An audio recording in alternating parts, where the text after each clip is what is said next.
Bonjour et bienvenue. Aujourd'hui, on s'attaque à un géant silencieux, le sommeil. On sait tous que c'est un pilier de notre santé, au même titre que l'alimentation ou le sport. Oui, c'est fondamental. Pourtant, quand ça déraille, on a un peu l'impression que le système de santé est démuni. La réponse la plus fréquente, ça reste la petite pilule pour dormir. Une solution, à court terme pour un problème qui souvent s'installe. C'est tout le paradoxe. On traite l'urgence, la mauvaise nuit, mais on ignore complètement la mécanique de fond, qui s'est déréglée. C'est un peu comme réparer une crevaison tous les matins sans se demander si la route n'est pas couverte de clous, quoi. C'est exactement ça. On gère le symptôme, mais pas la cause. Voilà. Et c'est ce décalage qui nous a intéressés dans les documents qu'on a pour cette analyse. On va se pencher sur une solution numérique, SleepQ, en s'appuyant sur une analyse stratégique assez pointue. Et il faut le préciser, c'est pas du tout une brochure publicitaire. Non, pas du tout. C'est un document dense, technique, vraiment destiné à un public averti en santé numérique. L'enjeu pour nous, c'est de comprendre l'ambition derrière. La vraie question, c'est comment on passe d'une application de bien-être de plus sur l'App Store, qui propose des méditations, des bruits de pluie, à quelque chose qui pourrait un jour être prescrit par un médecin. Exactement. C'est ce grand écart qu'on va essayer de décortiquer. Alors, commençons par le début. Pour bien comprendre la solution, il faut saisir le problème. Ce qui m'a frappé, c'est l'idée que l'insomnie, c'est pas juste ne pas arriver à dormir. C'est un vrai système qui se met en place. Tout à fait. Le moteur principal, si j'ai bien compris, c'est une sorte de cercle vicieux. On commence à avoir peur de ne pas dormir, et c'est cette angoisse qui nous empêche de dormir. Le lit devient un ennemi. C'est le point de départ, et c'est ce qu'on appelle le conditionnement négatif. L'association lit égale stress, elle s'ancre très très profondément, mais c'est que la première couche. Ah, il y a autre chose. Oui, deux autres mécanismes viennent renforcer ça. D'abord, il y a le dysfonctionnement cognitif, les fameuses ruminations. Le cerveau, il se met pas en pause. Au contraire, il mouline, il analyse, il s'inquiète. On est dans un état d'hypervigilance. On est en alerte alors qu'on devrait être en mode repos. Précisément, le moindre craquement du parquet nous sort de notre torpeur. Et le troisième mécanisme, c'est l'altération de nos rythmes biologiques.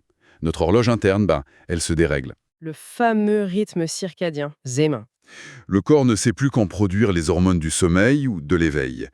Et ces trois éléments, euh, la peur, le cerveau qui mouline et l'horloge déréglée, ça crée une forteresse quasi imprenable. Et face à cette forteresse, les somnifères, c'est la solution de facilité. Mais en réalité, ils ne font que contourner le problème. C'est exactement ça. Un somnifère, c'est une massue chimique. Il assomme le cerveau, il force un état d'inconscience, mais il ne répare rien. Ils ne rééduquent rien. Non, il ne vous apprend pas à ne plus avoir peur du lit, il n'arrête pas les ruminations et il ne recalibre pas l'horloge. C'est pour ça que dès qu'on arrête, Mm. le problème revient. Et souvent empire. Voilà.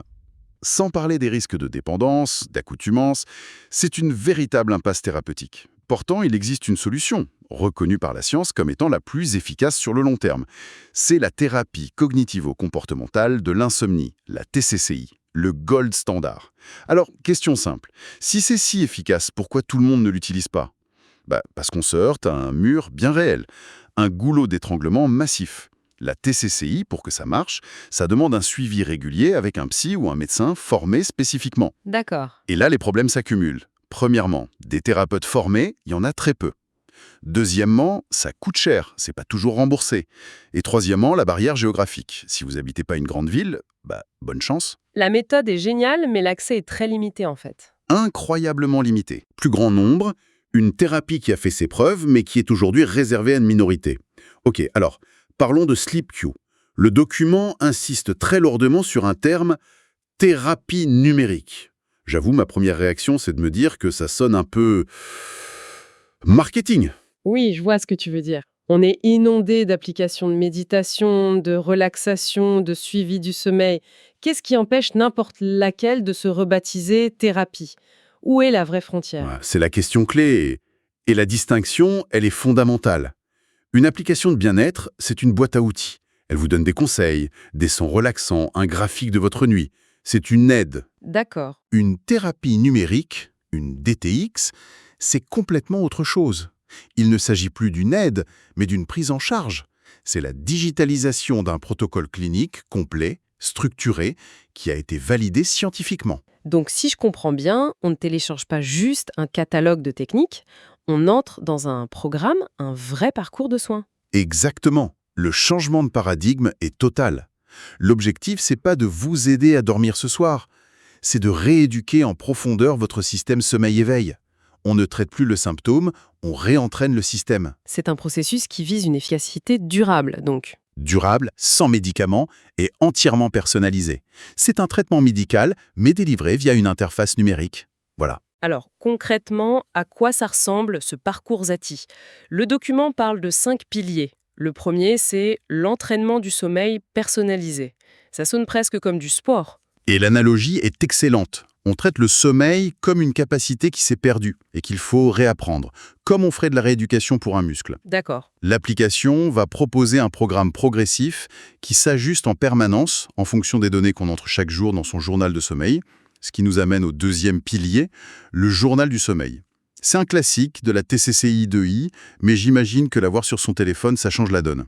Ah, ça change tout, parce que ça crée une boucle de feedback immédiate. Chaque matin, on note ses heures de coucher, de lever, la qualité de la nuit, et l'app analyse ça et donne une vision objective des progrès. Et ça, c'est crucial pour casser les croyances erronées du type « je n'ai pas fermé l'œil de la nuit ». Exactement, ce qui est biologiquement quasi impossible. Voir, même en chiffres, une petite amélioration, ça maintient une motivation énorme. Le troisième pilier, c'est la psychoéducation. En gros, comprendre comment fonctionne son propre sommeil. Ça peut paraître basique, mais c'est si important. C'est fondamental. Comprendre les mécanismes de son insomnie, c'est déjà commencer à la désamorcer. Donc l'application va distiller, via des petits textes, des quiz, des audios, des connaissances claires sur l'hygiène de sommeil, le rôle du café, de la lumière. Ça rend la personne actrice de sa guérison. Voilà. Elle ne subit plus, elle comprend et elle agit. Ensuite, on entre au cœur du réacteur de la TCCI avec les 2 derniers piliers. Le quatrième, ce sont les exercices cognitifs. Là, on s'attaque aux ruminations. Directement, l'app propose des techniques validées pour apprendre à mettre à distance les pensées anxiogènes. Le but, c'est que le lit redevienne un lieu de repos et non plus un ring de boxe mentale. Et enfin, le cinquième pilier, les techniques de relaxation. Oui, des exercices de respiration, de relaxation musculaire, des outils très concrets pour faire baisser le niveau d'hyperactivation physiologique, cette sensation d'être sur les nerfs. On apprend au corps à appuyer sur l'interrupteur off. C'est un programme très complet. Mais là où ça devient vraiment fascinant, c'est quand on aborde la suite, SleepQ 2.0 et l'intégration de l'intelligence artificielle. Mon premier réflexe, c'est de me dire « Ah, super, on va remplacer le thérapeute par un algorithme ». C'est ça l'idée ? Et c'est une crainte légitime que le document prend bien soin de désamorcer. La nuance, elle est capitale. Il ne s'agit pas de médecine automatisée, mais de médecine augmentée. Augmenter. Oui.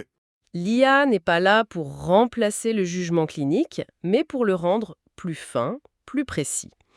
Sa mission, c'est d'analyser une quantité de données énorme pour affiner les recommandations en temps réel et surtout pour renforcer la sécurité. L'IA est baptisée Agent Z.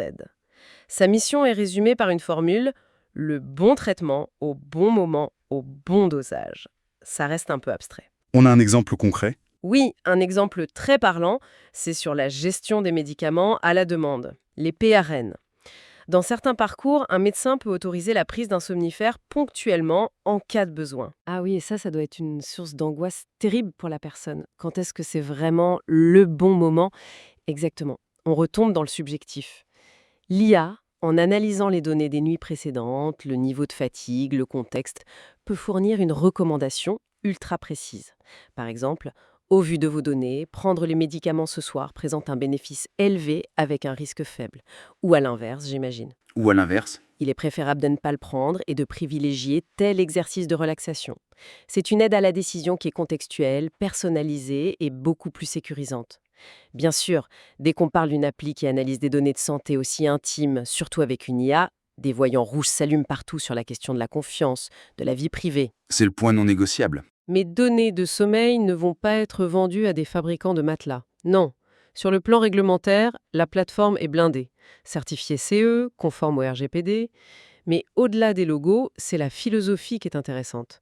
La donnée n'est pas un produit marketing, c'est un outil thérapeutique. Son unique but est d'améliorer le soin. Voilà. Elle sert à ajuster le programme, à mesurer l'efficacité, à personnaliser les conseils. Il n'y a pas de modèle économique basé sur la revente de données. La confiance, c'est la fondation du système. Un autre point qui a attiré mon attention, c'est la stratégie de déploiement. Le lancement se fait en Corée du Sud. Ce n'est pas un choix anodin, j'imagine. Pas du tout. C'est un choix très malin. La Corée du Sud est décrite comme un laboratoire idéal. D'abord, la population a un taux d'adoption des technologies numériques parmi les plus élevés au monde. Les gens sont habitués à utiliser des applications pour tout. C'est ça. Ensuite, le système de santé lui-même est très ouvert aux innovations. Et enfin, il y a un besoin énorme. La société coréenne, avec sa forte pression à la performance, connaît des taux de troubles du sommeil très importants. Donc on a un marché mature technologiquement, avec un besoin criant. Le terrain de jeu parfait pour tester et valider le modèle rapidement. C'est ça. L'idée, c'est d'obtenir un maximum de retours d'expérience sur un marché exigeant pour affiner le produit, prouver son efficacité avant une expansion internationale. Alors si on prend un peu d'auteur, qu'est-ce que cet exemple nous apprend sur l'évolution des soins? Il nous montre une transformation vraiment profonde. On passe d'une logique d'intervention ponctuelle et chimique, je prends une pilule quand ça va pas, à une logique d'accompagnement continu, comportemental et numérique. On ne sort plus du cabinet du médecin avec une ordonnance, on sort avec un programme qui s'intègre à notre vie quotidienne sur notre téléphone. Le soin sort des murs de l'hôpital. Voilà. Le domicile devient le premier lieu de soins. Et plus largement, cet exemple coche toutes les cases des grandes tendances de la santé de demain. La montée des thérapies numériques, c'est plus de la science-fiction. Le passage du curatif au préventif. Oui, donner aux gens les outils pour agir avant que ça ne devienne chronique. Et l'intégration intelligente de l'IA, non pas pour déshumaniser, mais pour hyper-personnaliser. En conclusion, la promesse de fond, ce n'est pas de vendre des nuits parfaites, ce qui serait une illusion, c'est plutôt de permettre une reconquête durable du sommeil.